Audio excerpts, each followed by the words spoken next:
Hi, you're on the Reddit Confessions channel. The worst part? I never even got angry. No shouting. No slamming doors. No dramatic rain-soaked goodbye. Just silence. It happened on a Tuesday, sometime around 9:17 p.m. Because I remember the oven timer beeped while she said it. We never turned the timer off. The beeping just kept going. Piercing. Like it was trying to scream for me. She didn't cry. She didn't explain. She looked me dead in the eye, with that calm cruelty people reserve for putting down a dog, and said, "Marvin, just disappear." And I did. No suitcase. No goodbye texts. No dramatic music swelling in the background. I grabbed my keys, my coat, and left my entire life sitting at that kitchen table. Half-finished chicken stir-fry and all. I didn't even shut the door behind me. I wanted the wind to decide if it should stay open. Now here's where you expect some grand reason. Like she found someone new, or I cheated, or we were in some tragic spiral. But no, we weren't even fighting. That was the whole horror of it. I thought we were fine. Mundane but fine. We had grocery lists, inside jokes, a someday vacation plan to Portland. I had no clue I'd already become a ghost in my own house. In the first week of disappearing, I slept in my car. I washed my face in gas station bathrooms. I started walking into towns I'd never heard of just to feel like I wasn't orbiting my own failure. No one missed me.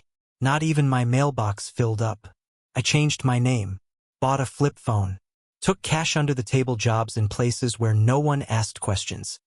Janitor at an abandoned mall, groundskeeper at a church no one attended, dishwasher in a 24/7 diner off Highway 61. And for 5 years I didn't exist. Until she saw me. It was in a crowded museum lobby. She was with some man, mid-laugh, checking her coat. And then she turned. Her face changed in a second. Recognition, panic, then collapse. She hit the floor like her legs had been snatched out from under her. Gasps around us. People rushed over. But I just stood there. Still invisible, still disappeared, watching the woman who erased me hit the marble tiles. And all I could think was, now you see me? This isn't the end. It's where everything began again. People talk about revenge like it's fire. Loud, explosive, flashy. But that's not what it felt like when I saw her collapse in that museum lobby. It was quiet, cold, like the kind of silence you feel inside a snow globe after you've stopped shaking it. She was on the floor, surrounded by strangers, and for a moment I thought, maybe she had a heart condition. Maybe it was a coincidence. Maybe she didn't even recognize me. But then her lips parted barely, and I saw the way her eyes locked on mine. It wasn't shock. It was guilt. Immediate, paralyzing guilt. The kind you only see in someone who thought the past was buried 6 feet deep. I didn't step forward. I didn't ask if she was okay. I just turned and walked out of the building like I didn't exist. Again. And that might have been the end, if not for the voicemail that showed up 2 hours later. I hadn't given anyone my number in 3 years. But there it was. Her voice. "Marvin, is that really you? Please, please, if this is real, I need to talk. I didn't know you were alive." Alive. That word punched me in the chest. I hadn't even realized she might have thought I was dead. But did that make it better? Or worse? That night, I sat in the parking lot of a grocery store for 4 hours, just staring at my cracked phone screen. I didn't know how she got my number. I didn't know why part of me wanted to hear more. But I knew one thing, something wasn't right. Her voice wasn't cold anymore. It was terrified. Over the next 3 days, she left 13 messages.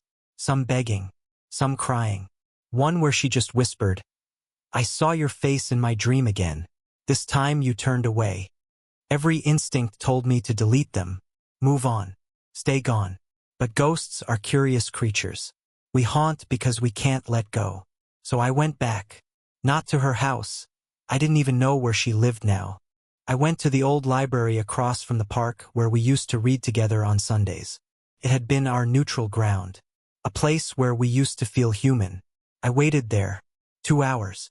Just when I was about to give up, a car pulled up. She stepped out. Her hair was grayer, her face thinner, but it was her. Nora. She didn't say hello. She just stood 10 feet away and stared at me like I was a ghost. Maybe I was. Then she said the words that shattered everything I thought I knew. "Marvin, they told me you were gone, that you left the country, that you didn't want to be found. But I never meant for you to vanish. You don't understand. I was protecting you." Protecting me? From what? Before I could even speak, her hands trembled and she pulled a small envelope from her coat. It had my name on it. My real name.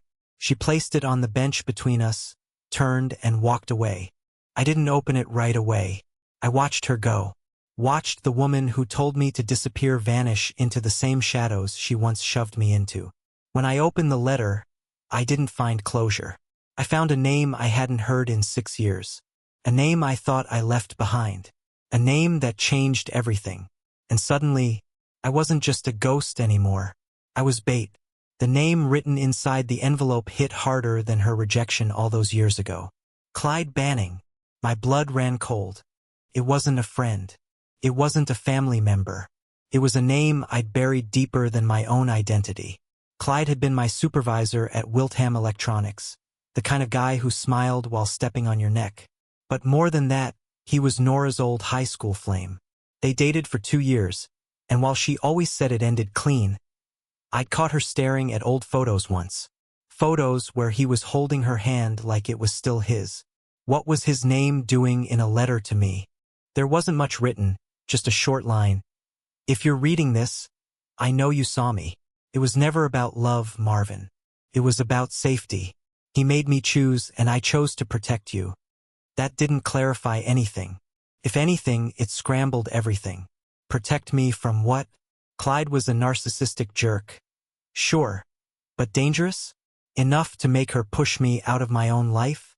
That night, I stayed in my motel room with the lights off, sitting on the edge of the bed, while static hissed from a broken television. I stared at the ceiling, listening to every creak in the hallway like someone might burst through the door. I hadn't felt like prey in years. But now, every shadow looked like it was shaped like him. The next morning, I followed a hunch and went to the public records office. I searched for anything on Clyde Banning. I didn't expect to find much. Maybe a business license or a property deed. Instead, I found a sealed case file from 4 years ago marked domestic dispute. The victim's name was blacked out, but the timeline matched the period when Nora had gone off-grid online. No posts, no photos, no activity. I'd never noticed it before. I was too busy hiding in my own shell. I left the building with a new theory boiling in my gut. Nora hadn't just wanted me gone. She needed me out of the picture. Either because she thought I'd be targeted, or because she was. My emotions flipped from bitterness to guilt in seconds. What if I'd misunderstood everything? What if I wasn't just the abandoned husband, but the protected one? And if that was true, why now? Why show up again? Why risk me seeing her at all? That question was answered faster than I could process. I returned to my car and found the driver's side window shattered. Nothing stolen, nothing touched, just a single photograph tucked beneath the wiper. It was of me, sleeping in my motel room, taken from outside the window, time-stamped 2 nights ago. My hands shook so violently I nearly dropped it. Someone had found me. Not just seen me in a crowd, not just recognized me in passing. They were watching me, closely, intimately, and if that someone was Clyde, I wasn't just a ghost anymore. I was a target. That night, I didn't go back to the motel. I drove 3 hours out to a remote truck stop and slept in my car with a baseball bat in the passenger seat. I kept waking up to phantom sounds. Gravel crunching, metal creaking. Each time I thought I saw a figure just outside the fogged glass. But no one ever knocked. They didn't need to. They already knew where I was. I didn't sleep after that. I just sat in the car, clutching the bat, wondering what kind of idiot I'd been all these years. I thought I'd walked away to reclaim some sense of pride. I thought I disappeared to preserve whatever shreds of self-respect I had left. But now I was starting to believe it had never been about me at all. Maybe Nora didn't want to hurt me. Maybe she was trying to keep something much darker away from me, and she did it by making me vanish, the way you burn old records to erase a paper trail. But if she was trying to protect me, she failed. because someone had found me, and now they were sending messages. And not the subtle kind.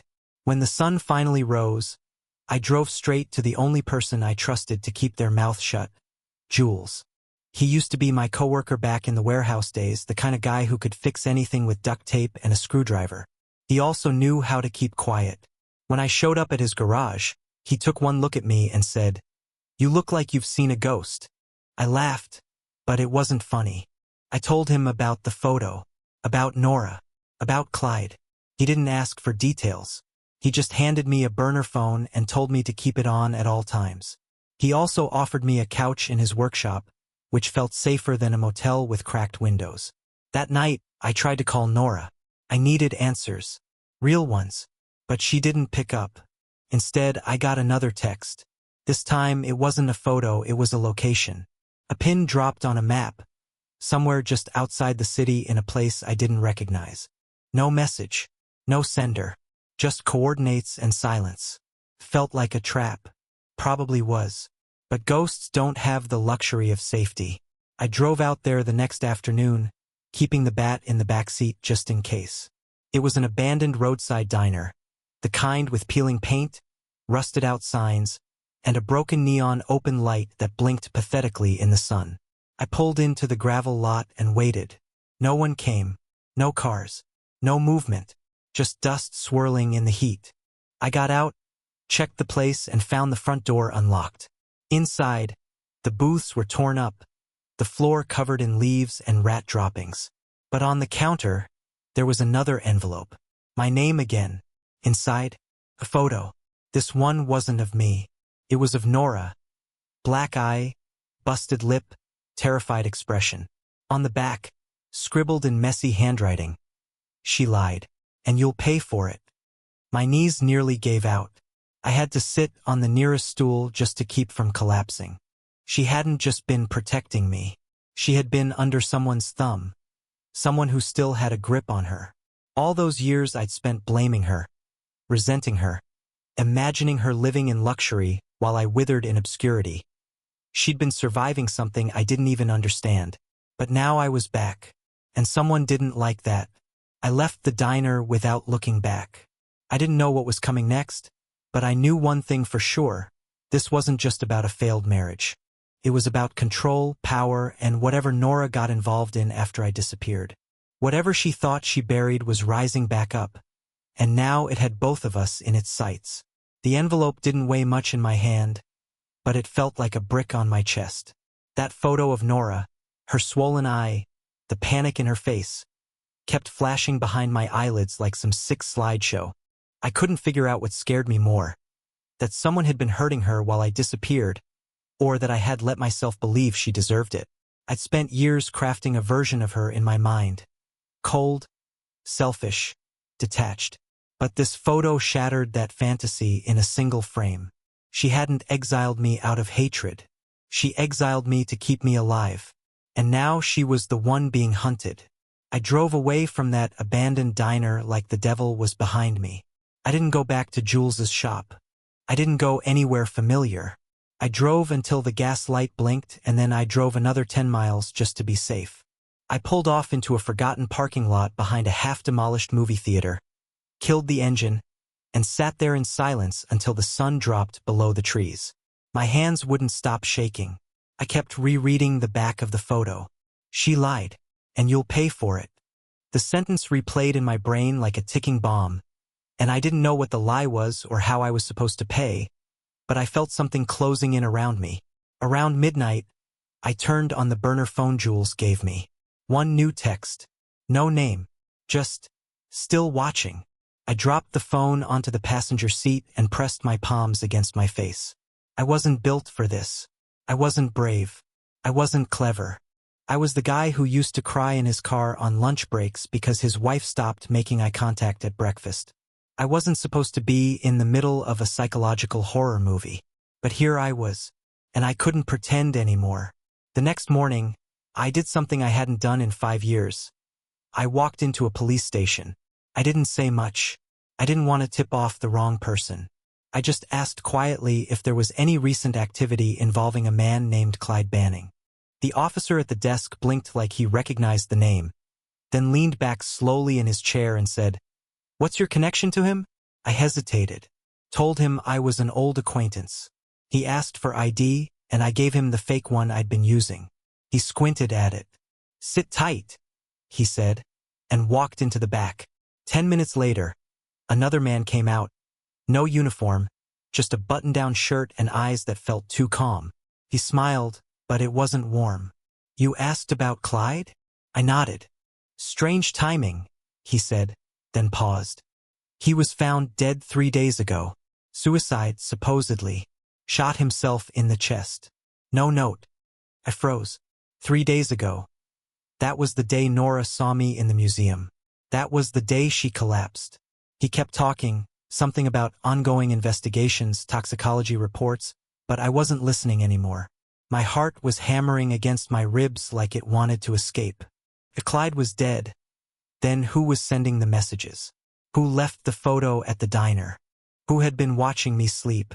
There was only one person left who might have any answers. Nora. I left the station without saying another word, stepped into my car, and dialed the number she'd used to leave those voicemails. 1 ring. 2. Then she answered. Her voice was hollow, like she hadn't slept in days. "Marvin." I could barely breathe. "We need to talk," I said. There was silence. Then she whispered, "You shouldn't have come back." "I know," I told her. "But you're not the only one in danger anymore."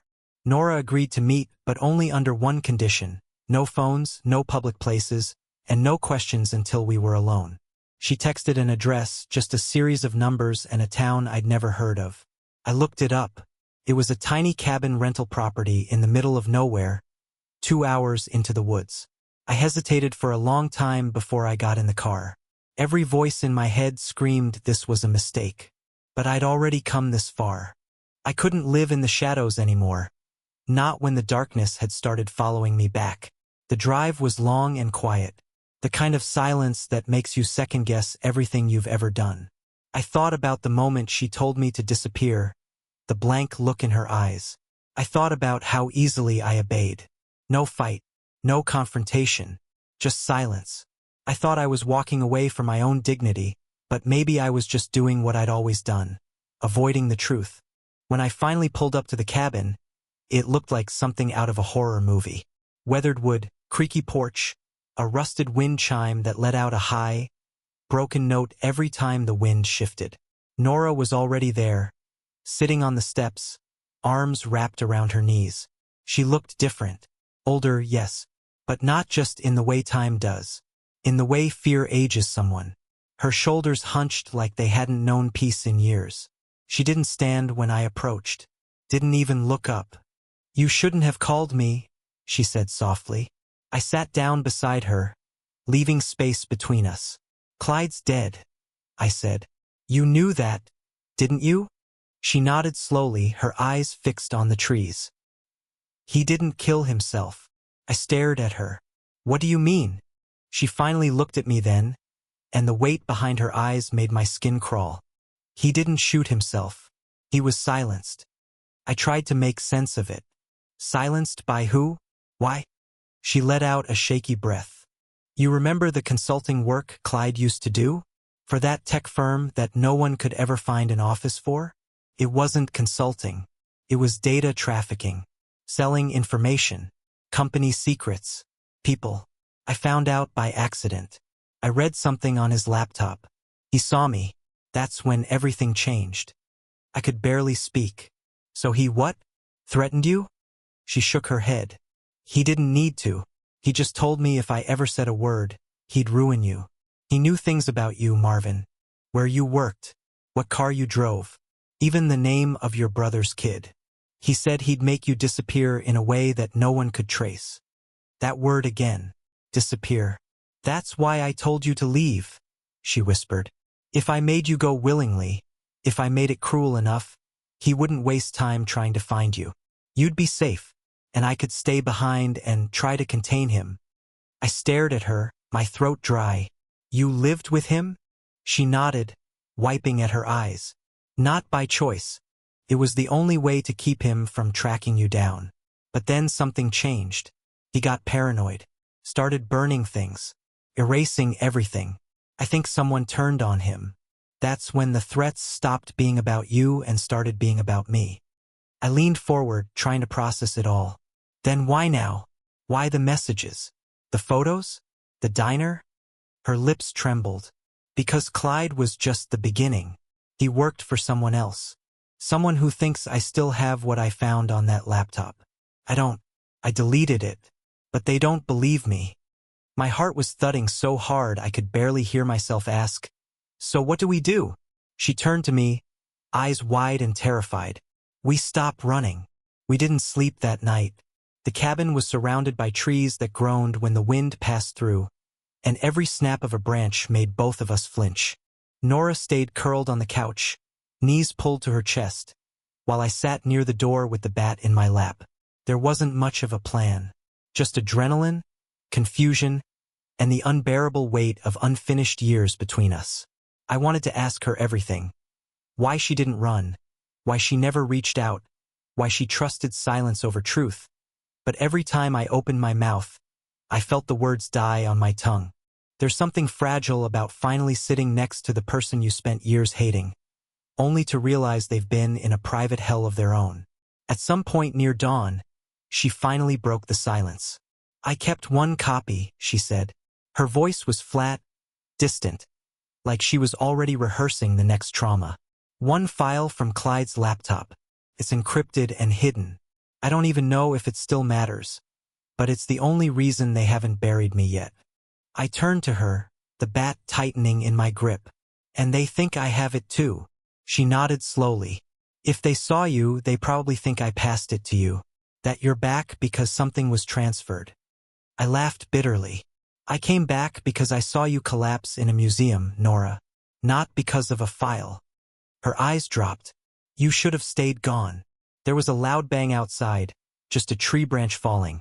Maybe, but it sent both of us into full panic mode. She ran to the window.